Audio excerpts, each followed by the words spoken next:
Salam Ryu Sobat, semoga hari ini, Maman, dan Sobat Ryu semua diberi kesehatan dan rezeki yang melimpah. Amin. Cerita kita hari ini berlanjut ke pandangan seluruh militer dunia saat ini. Rusia vs Ukraina, AS dan NATO. Sebelum kita mulai, Maman ingatkan lagi ya, untuk subscribe, like, komen, dan share. Yuk simak cerita selengkapnya. Unit angkatan bersenjata Ukraina di perbatasan dengan Crimea, di mana beberapa sistem roket peluncuran Uragan terlibat, telah diterbitkan. Sementara itu, Putin menuduh AS mencoba memikat Rusia ke dalam perang. AS mengatakan Rusia harus menarik kembali pasukannya. Apakah kita seharusnya berperang dengan NATO? Tanya Putin. Moskow ingin Barat menghormati Piagam Keamanan 1999. Presiden Rusia Vladimir Putin menuduh Barat pada Selasa sengaja menciptakan skenario yang dirancang untuk memancingnya ke dalam perang dan mengabaikan kekhawatiran keamanan Rusia atas Ukraina. Dalam komentar publik langsung pertamanya tentang krisis selama hampir 6 minggu, Putin yang menantang tidak menunjukkan tanda-tanda akan mundur dari tuntutan keamanan yang disebut Barat sebagai alasan yang tidak masuk akal dan kemungkinan alasan untuk melancarkan invasi, yang dibantah Moskow. Sudah jelas sekarang, bahwa kekhawatiran mendasar Rusia diabaikan, kata Putin pada konferensi pers dengan Perdana Menteri Hungaria yang sedang berkunjung, salah satu dari beberapa pemimpin NATO yang mencoba menengahi dia ketika krisis semakin meningkat. Putin menggambarkan skenario masa depan yang potensial di mana Ukraina diterima di NATO dan kemudian berusaha untuk merebut kembali semenanjung Crimea, wilayah yang direbut Rusia pada tahun 2014. Rusia telah mengumpulkan lebih dari 100.000 tentara di perbatasan Ukraina dan negara-negara Barat mengatakan mereka khawatir Putin mungkin berencana untuk menyerang. Rusia menyangkal hal ini tetapi mengatakan pihaknya dapat mengambil tindakan militer yang tidak ditentukan kecuali tuntutan keamanannya dipenuhi. Negara-negara Barat mengatakan invasi apapun akan membawa sanksi terhadap Moskow. Kremlin ingin Barat menghormati perjanjian 1999 bahwa tidak ada negara yang dapat memperkuat keamanannya sendiri dengan mengorbankan orang lain, yang dianggap sebagai inti krisis, kata Menteri Luar Negeri Sergei Lavrov.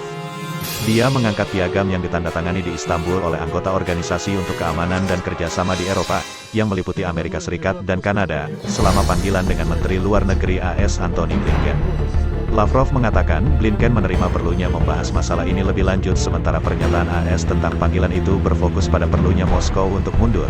Jika Presiden Putin benar-benar tidak menginginkan perang atau perubahan rezim, Menteri Luar Negeri mengatakan kepada Menteri Luar Negeri Lavrov, maka inilah saatnya untuk menarik kembali pasukan dan persenjataan berat dan terlibat dalam diskusi serius, kata seorang pejabat senior Departemen Luar Negeri kepada wartawan. AS bersedia membahas pemberian Kremlin cara untuk memverifikasi tidak adanya rudal jelajah Tomahawk di pangkalan NATO di Rumania dan Polandia, jika Rusia berbagi informasi serupa tentang rudal di pangkalan Rusia tertentu, Bloomberg melaporkan. Gedung Putih dan Departemen Luar Negeri tidak segera menanggapi permintaan komentar, tetapi sumber yang mengetahui situasi tersebut mengatakan Amerika Serikat hanya menawarkan untuk melakukan pembicaraan mengenai berbagai masalah Rusia, seperti masalah pengendalian senjata di forum yang sesuai. Pernyataannya pada hari Selasa mencerminkan pandangan dunia di mana Rusia perlu mempertahankan diri dari Amerika Serikat yang agresif dan bermusuhan. Washington tidak terutama peduli dengan keamanan Ukraina, tetapi dengan menahan Rusia, kata Putin. Dalam hal ini, Ukraina sendiri hanyalah instrumen untuk mencapai tujuan ini.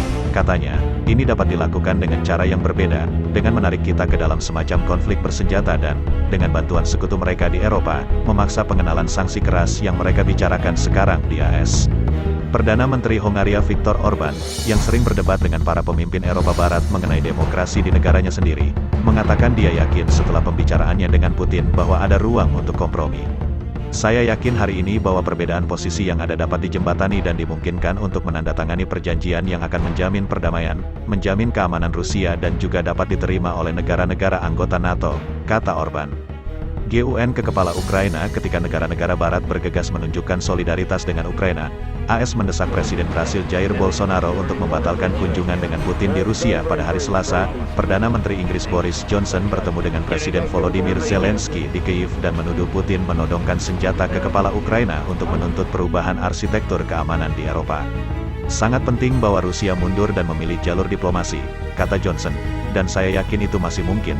Kami ingin terlibat dalam dialog, tentu saja, tetapi kami telah menyiapkan sanksi, kami memberikan dukungan militer dan kami juga akan mengintensifkan kerjasama ekonomi kami. Johnson mengatakan setiap invasi Rusia ke Ukraina akan menyebabkan bencana militer dan kemanusiaan. Ada 200.000 pria dan wanita di bawah senjata di Ukraina. Mereka akan melakukan perlawanan yang sangat sengit dan berdarah. Katanya, saya pikir orang tua, ibu di Rusia harus merenungkan fakta itu dan saya sangat berharap Presiden Putin mundur dari jalur konflik dan bahwa kita terlibat dalam dialog. Perdana Menteri Polandia Mateusz Morawiecki, yang juga mengunjungi Kyiv, mengatakan Polandia akan membantu Ukraina dengan pasokan gas dan senjata, serta bantuan kemanusiaan dan ekonomi. Tinggal dekat dengan tetangga seperti Rusia, kami merasa seperti tinggal di kaki gunung berapi, kata Morawiecki. Zelensky, yang telah berulang kali mengecilkan kemungkinan invasi yang akan segera terjadi, menandatangani dekret untuk meningkatkan angkatan bersenjatanya sebanyak 100.000 tentara selama 3 tahun. Dia meminta anggota parlemen untuk tetap tenang dan menghindari kepanikan. Penambahan pasukan itu, bukan karena kita akan segera berperang, tetapi agar segera dan di masa depan akan ada perdamaian di Ukraina, kata Zelensky. Salam riuh dan gak bikin gaduh. Jangan lupa subscribe, like, komen, dan share Shark Indo Militer.